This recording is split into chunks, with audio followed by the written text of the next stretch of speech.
Bonsoir et bienvenue dans Culturel. J'espère que vous passez de bonnes vacances. On va vous donner encore quelques idées pour les jours, les semaines à venir. On va parler du Cabaret Le Paty avec le spectacle Bang Bang. On va retrouver Diana Higby qui va nous jouer son lot de consolation. On en parlera dans quelques instants. On va aller au Théâtre du Passeur aussi pour parler de Joseph Weissman.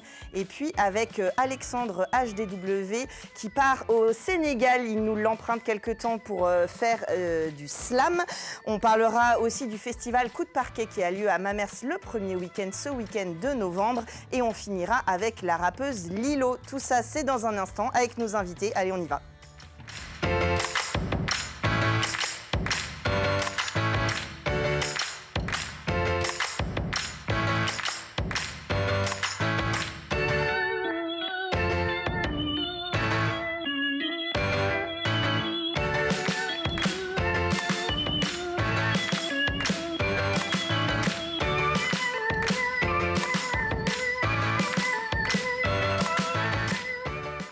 Ils sont un peu dissipés sur le plateau, mais c'est comme ça qu'on les aime. Diana Higby, bonsoir. Bonsoir Chloé. Je suis ravie de te retrouver pour parler du concert Consolation qui aura lieu demain, vendredi 3 ou samedi 4 novembre. On va en parler dans un instant.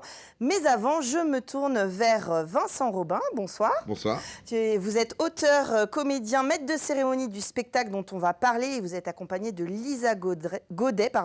Bonsoir. Bonsoir. Vous êtes danseuse et comédienne, tous les deux, donc vous participez au spectacle Bang Bang, repas spectacle au Paty,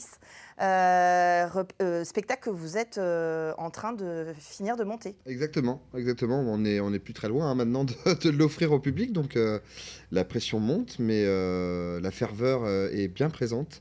Et l'envie d'y aller très puissante. Donc, alors, le Cabaret Le Paty, pour ceux qui auraient raté les épisodes précédents, c'est donc l'institution sur Le Mans. On peut faire un dîner cabaret dans les règles de l'art, mais aussi on pousse un peu les règles du jeu pour chaque fois réinventer un nouveau spectacle. C'est ça, c'est que depuis plusieurs années, la Flambée Production a tenté d'essayer de réinterroger ce format qu'est le dîner-spectacle. Et puis, sa cutie, c'est d'essayer de moderniser le genre du music-hall. Donc, je me suis employé moi aussi cette année pour aller encore plus loin. On est allé dans un sens, de l'autre côté. Moi, je vais complètement à l'inverse cette année. Voilà, d'essayer de réinterroger tout le format total, le concept global, aussi bien le temps du dîner que le spectacle après. De virer l'idée d'histoire. On s'accroche à l'instant présent avec un spectacle très interactif, avec un maître de cérémonie et surtout des personnages très forts qu'on va suivre durant toute la soirée. Mais voilà ce que je peux dire là en préambule, on va dire. Qu'est-ce que vous allez faire ? Il va y avoir du chant, de la comédie, de la danse. Vous, Lisa, vous êtes danseuse. C'est des chorégraphies de groupe. Ça se passe comment un petit peu ce spectacle ? Alors pour le coup, on a des comédiens qui sont vraiment bien définis, mais après on a les danseuses aussi qui ont chacune un personnage quand même. Mais du coup, il y a quand même un chœur de ballet qui va faire des danses. Après, les comédiens aussi, et les chanteurs, on va aussi danser. Tout le monde est amené en fait à... Ça ressemble un peu à de la comédie musicale par certains côtés ? Eh ben, j'ai envie de vous dire que non, parce que la comédie musicale... Non, mais vraiment, parce que j'ai envie de dire que la comédie musicale, on va suivre une dramaturgie... Oui, il y a une histoire. Une dramaturgie traditionnelle, alors que là, on est vraiment dans le morcelage traditionnel du cabaret, mais avec... avec des codes, voilà, qui lui appartiennent, avec la transgression, avec l'explosion du quatrième mur. Une comédie musicale, vous êtes en train de regarder comme ça, alors que là, du coup, les artistes, vous allez les avoir juste à côté de vous. On a complètement réinterrogé aussi la scénographie du lieu. Voilà, donc on va être très très proche des gens. Voilà, quand je vous dis on a complètement révisé la copie, c'est vraiment cette dynamique-là. Il y a de l'humour aussi, quand vous parliez d'interaction, ça fait du ping-pong. Ah, Ouais, on essaie. Non, bien sûr. On va dire que c'est presque le premier objectif, c'est quand même que les gens se marrent.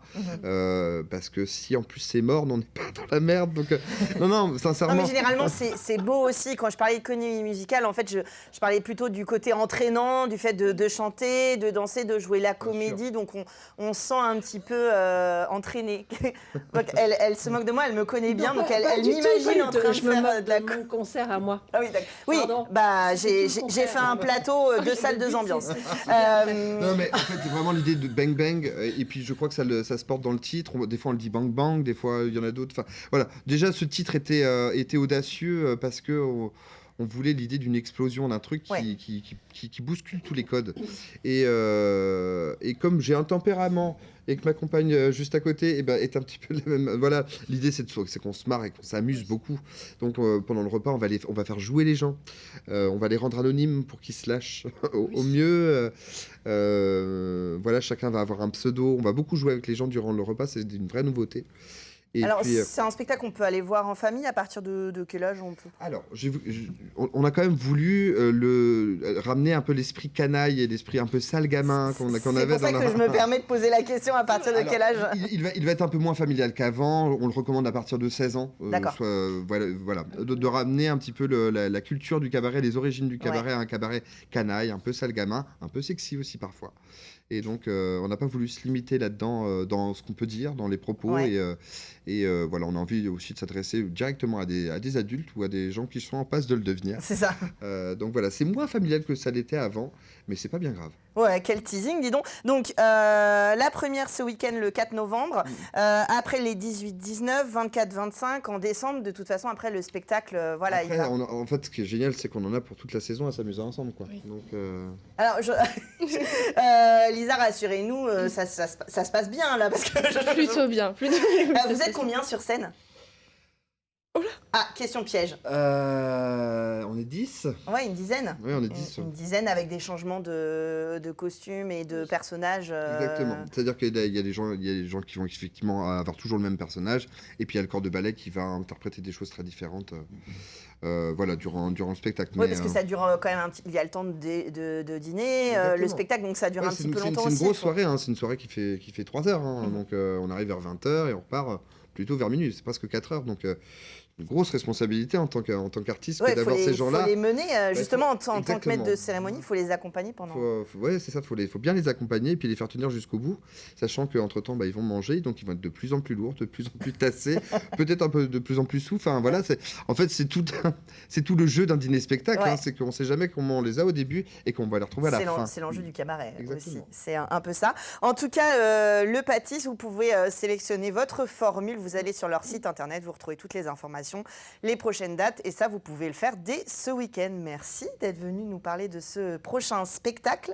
Je le disais tout à l'heure, sans transition aucune, 2 salles, 2 ambiances. On peut ce week-end aussi profiter du concert qui s'appelle Consolation, qui aura lieu à l'espace culturel éolienne à Arnage, sur une proposition de Dimitri Negrimovski, Diana. Oui, donc Dimitri Negrimovski, qui est un magnifique pianiste que les Sartois et les Manceaux connaissent très bien, puisqu'il accompagne presque tous les chœurs du Mans, parce que c'est l'un des meilleurs sur le Mans. On a beaucoup de chance de l'avoir. Et puis, j'ai découvert récemment qu'il était compositeur. Je ne le savais pas. On a fait des concerts ensemble où il joue magnifiquement. Il a une capacité d'improvisation sur du jazz. Enfin, j'ai jamais vu un truc pareil. Et donc, il a composé, je crois, 18, même peut-être 20 morceaux pour l'occasion. Donc, c'est une première mondiale à tous les points de vue. Et c'est pour ça qu'il y a 2 soirées. Et je rigolais tout à l'heure parce que quand vous dites que c'est pour bien se marrer, nous ça s'appelle Consolation. Alors j'avoue, c'est pas moi. Donc pour une fois, c'est pas Diana Higby et Musica qui produisent le concert. Ça n'a rien à voir. C'est vraiment Dimitri qui propose ce concert. Et en fait, il a un univers qui est splendide.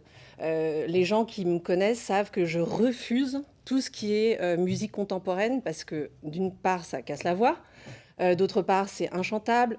Et puis, souvent, je trouve ça moche. Enfin, je suis désolée et je pense que je vais me faire taper dessus sur les réseaux, mais c'est pas grave. C'est ce que je ressens. Mais j'adore aller voir d'autres personnes le faire. Mais moi, à ma gorge, j'ai envie de la protéger, quoi. Et Dimitri est la seule personne pour laquelle j'ai accepté.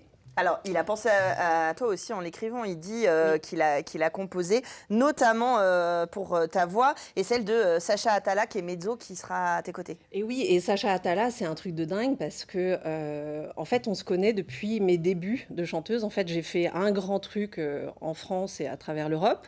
Et le concert d'après, c'était avec Sacha. Et donc, ça fait 21 ans qu'on se connaît. Et c'est assez fort en fait à chaque fois que je la retrouve parce que on se croise depuis des années. Elle elle fait une carrière extraordinaire avec les plus grands chefs du monde entier.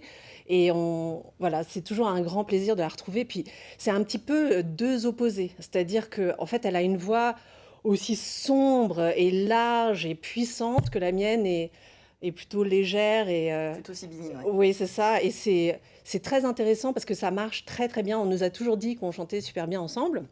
Donc, et ce qui est fou, c'est que Dimitri ne savait pas que je la connaissais. Ah oui. Donc voilà, c'était Et sympa alors, de la retrouver.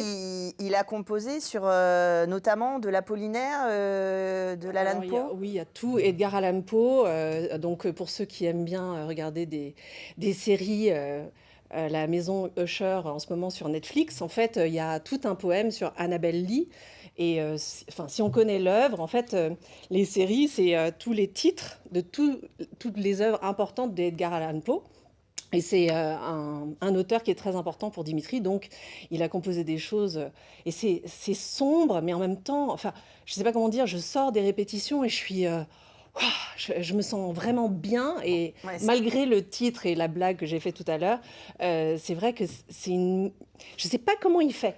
Parce que c'est une c'est sorte sombre. de bienveillance, envie aussi de passer un moment ensemble de partage autour de la musique quand même. Oui, et en fait, je pense, alors ça c'est moi qui dis ça, parce qu'on a beaucoup souffert en 2020 quand même, et à mon avis, là, c'est vraiment, on va au plus profond de ce que la musique peut nous donner pour qu'on parte avec des émotions, parce que c'est ça un peu, moi je suis une collectionneuse de souvenirs, et chaque concert est un souvenir que je garde pour le restant de ma vie, et ce qui est rare, c'est même les répétitions, puisque en fait, enfin, moi, j'aurais adoré travailler avec Mozart, j'ai jamais eu l'opportunité.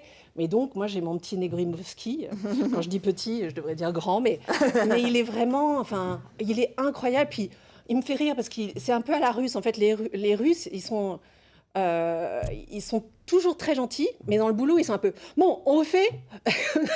Et en fait, on a l'impression que se fait un peu fâché, mais c'est toujours dans la bienveillance. Non, là, c'est un fa. Enfin, et vraiment, j'adore travailler avec lui. Et puis bon, pour que les gens n'aient pas trop peur de venir au concert, parce que c'est vrai que ça fait peur d'aller voir la musique du 21e siècle. Donc je vous rassure, c'est pour ça que j'ai accepté. C'est très, très, très beau, vraiment beau. Et très accessible. Et très accessible. Et on repart. Moi, je passe mon temps à chanter les airs après. Je les chante tout le temps d'ailleurs. Et après, on a un petit peu les best-of, Carmen de Bizet, Lacmé, enfin voilà, parce qu'on est quand même en Sarthe, donc il fallait faire un peu de lib. Et puis voilà, des très très très beaux airs pour terminer. Et la violoniste dont on n'a pas parlé, Oui, c'est ce que j'allais dire. Svetlana Rogostovska. Pardon, je suis désolée, je ne l'ai pas encore rencontrée parce qu'elle arrive de Berlin. Mais elle est... Alors, je ne sais plus quelle nationalité elle est, et puis maintenant, il faut faire attention, mais souvent, ils sont plusieurs nationalités en conflit, n'est-ce pas? Et je ne l'ai jamais entendue, mais elle est venue en 2019, et en fait, apparemment, la pièce... la salle se Oui, ce lève qu'on à la entend fin. qu'en préparant l'émission, j'ai regardé un petit peu, on dit qu'elle a un tempérament de feu et ça revient dans toute la presse qui parle d'elle, donc j'imagine que ça va faire des étincelles entre toi, Sacha et Dimitri, j'imagine que ça va envoyer. Oui, je pense. Et puis, ce qui est intéressant, c'est qu'on est 4 nationalités différentes. Et donc, on va faire un petit hommage à Dalida. Mais voilà, je laisse les gens découvrir. Ah, elle a voulu faire du teasing. Choisissez votre salle, votre ambiance ou ne choisissez pas parce que Consolation, c'est à Arnage. Vous pouvez aller à l'Éolienne le 3 et le 4 novembre prochain. C'est organisé d'ailleurs par l'établissement d'enseignement artistique Django Reinhardt. Django Reinhardt, voilà. Exactement. À Arnage, donc les 3 et 4 novembre prochains. Et nos amis du Pâtis, Vincent et Lisa, sont à retrouver dans le spectacle Bang Bang à partir de ce week-end également. Merci à tous les 3 d'être venus sur le plateau. Et puis nous, on continue tout de suite dans Culturel.